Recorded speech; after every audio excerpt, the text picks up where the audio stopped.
quality of air is quite poor. Certain gases and metals, sulfur dioxide, nitrogen dioxide, if there is COVID-19 virus in the atmosphere. So the short-term changes, what we can do to protect ourselves. Please start to wear masks we have created for ourselves. Hi guys, do you live in a city which is polluted, populated, and where the quality of air is quite poor? Is it possible that like every other respiratory problem, cancer, respiratory infection, breathing disorders, wheezing, asthma, COVID-19 could also strike unexpectedly in your area because the pollution is high? It's not just you. Many experts have thought about it, and yes, they have found a correlation between the quality of air in your city and the incidence of infection, severity of infection, and the number of people who are perishing because of the COVID-19. In this video, we will be seeing what the normal constituents of atmospheric air should be. That is, what should we actually be breathing. Second, we will see what is air quality index and what are the common air pollutants which are there. Three, we will be seeing two studies which expose the correlation between COVID-19 and pollution, the severity and the mortality also. Four, we will be seeing if there is any real scientific evidence or reasoning behind the correlation of air pollution and increase in COVID-19 infections. And five,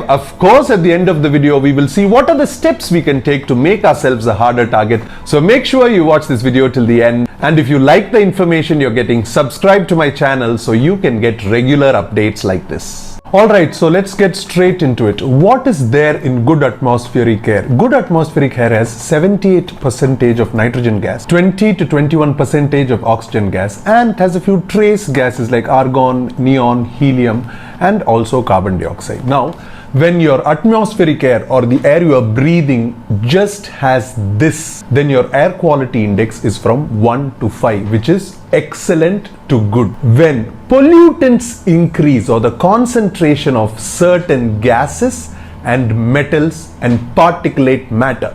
So basically, these are the three kind of pollutants which increase the air quality index or contaminate our good atmospheric air. First is particulate matter, that is small suspended solid particles of two sizes, that is 2.5 microns and 10 microns. It's generally the 2.5 microns which affect our lung. Sulfur dioxide, nitrogen dioxide, ozone, ammonia, carbon monoxide and carbon dioxide are the gases which contaminate our atmosphere. Lead and cyanide are also a part of these pollutants. Where are these pollutants generated from? They are generated from vehicles, they are generated from refineries, and they are generated from factories. So if you're in an area which is close to this, or you're in an area where a lot of burning happens, burning of agricultural waste also increases all these pollutants. So as the concentration of these pollutants increase, immediately the air quality index also increases. So if it's from 5 to 50, you have moderate quality of air index, and anything above that is very high. In order to understand if the COVID-19 susceptibility or the progress to severity is higher if there are these pollutants in the atmosphere, let us see what happens to our lungs when we are exposed to these pollutants in the short term. Say you are somebody who lives in an area which has very good air, and then you go to a friend's area which is extremely polluted. When you inhale the smoke, when you inhale the lead, what happens is your respiratory system mounts the immediate response. All your immediate respiratory cells or the non-specific respiratory cells like the neutrophils and the allergy cells go into overdrive. You start to sneeze, you start to cough, you start to produce mucus, and your immune system starts to work.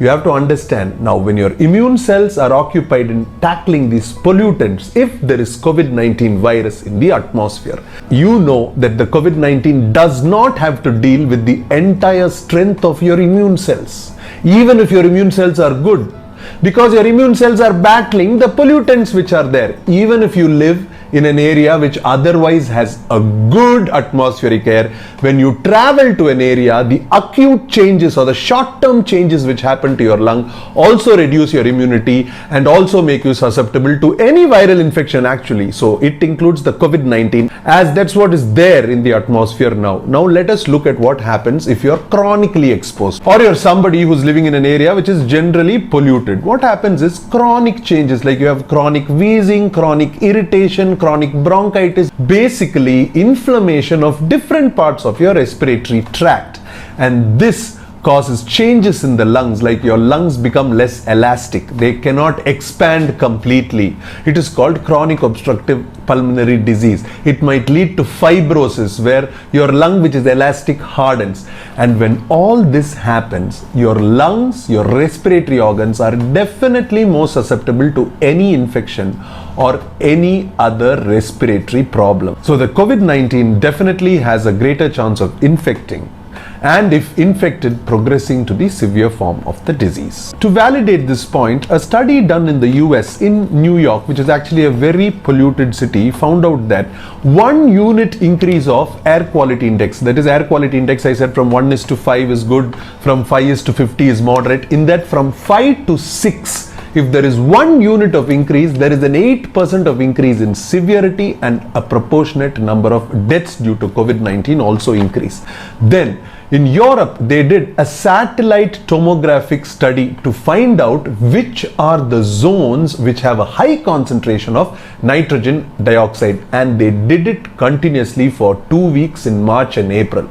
Then they calculated the deaths, approximately 4,400 in those 2 weeks, and they geographically allotted where the deaths happened, and they found out that 83% of the deaths happened in the zones which had a high concentration of nitrous oxide. And this was evidence enough for more studies to be started on pollution and COVID-19. And many studies are saying that this is the reason why cities have more infections. Apart from the population, the increase in pollution makes the subjects, the citizens of cities, more susceptible.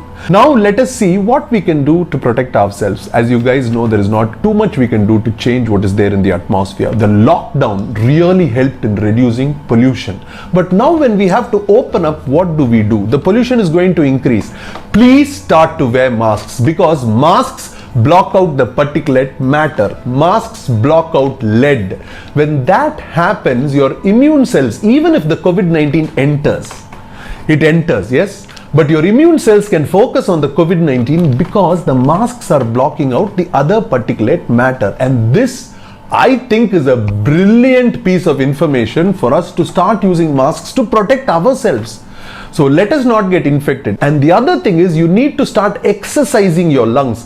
Please start doing yoga, deep breathing exercises for your diaphragm. Strengthen your diaphragm. And you can use a device called an incentive spirometer to increase your respiratory capacity. Also, it is easily available. I will add an image right now. Yeah, this is an incentive spirometer, and you can use this to improve your respiratory capacity. And if you're somebody who likes to go for a jog, please do it in the wee hours of the day or later in the night, when your immune cells, even if they come into contact with some COVID-19 viruses, that's all they have to fight, so that our immune cells don't have to deal with the problems we have created for ourselves. So wear masks, guys. That is the one thing you can do right now. And if you have any doubts or any specific questions, put it down in the comments below. All right, bye-bye.